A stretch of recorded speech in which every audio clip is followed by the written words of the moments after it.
11 mai. Jean chapitre 6, verset 43 à 71. Jésus leur dit, cessez donc de murmurer ainsi entre vous. Personne ne peut venir à moi si le Père qui m'a envoyé ne l'attire, et moi, je les ressusciterai au dernier jour.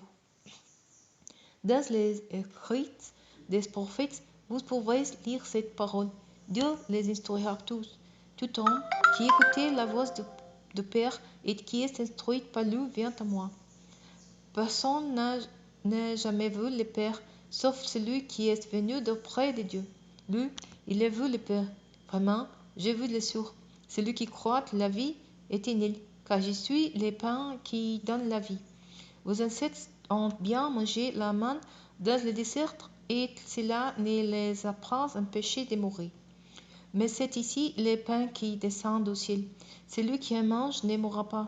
Moi, je suis le pain vivant descendu du ciel. Si quelqu'un mange de ces pains-là, il vivra éternellement.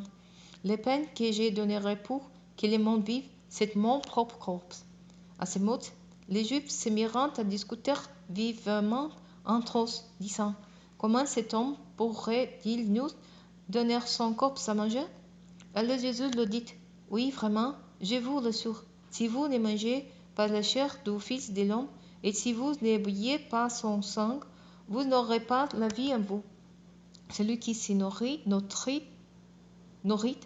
ma chair et qui boit mon sang a la vie éternelle, et moi je les ressusciterai au dernier jour. Car ma chair est vraiment une nourriture et mon sang est vraiment un breuvage. Celui qui mange ma chair et boit mon sang demeure en moi, et moi je demeure en lui. Le Père qui m'a envoyé à la vie en lui-même, et c'est lui qui m'a fait vivre. Ainsi, celui qui se nourrit de moi vivra lui aussi par moi. C'est ici le pain descendu du ciel. Il n'est pas comme celui que vos ancêtres ont mangé. Eux, ils sont morts. Mais celui qui mange ce pain qui vivra pour toujours. Voilà ce que déclara Jésus lorsqu'il enseigna dans la synagogue de Capernaum. Après l'avoir entendu, plusieurs de ses disciples diront, ce langage est bien difficile à accepter. Qui peut continuer à l'écouter? Jésus savait fort bien qu'ils murmurent ces paroles viennent soulever parmi eux. C'est pourquoi il leur dit, c'est la vous choque-t-il? Et si vous voyez le Fils de l'homme remonter là où il était auparavant, c'est l'Esprit qui donne la vie. Le chair à il seul ne sert à rien. Les paroles que je vous dites sont esprit et vie. Hélas, il y a parmi vous qui ne croyez pas. En effet, dès le début, Jésus savait qu'ils étaient ceux qui ne croyaient pas, et qui était celui qui allait les trahir. Aussi ajouta-t-il, c'est bien pour cela que je vous dis. Personne ne peut venir à moi si cela ne lui est accordé par le Père. À partir de ce moment-là, beaucoup de ses disciples l'abandonneront et cesseront de l'accompagner. Alors Jésus, se tournant vers les 12, leur demanda, êtes-vous, ne voulez-vous pas aussi partir?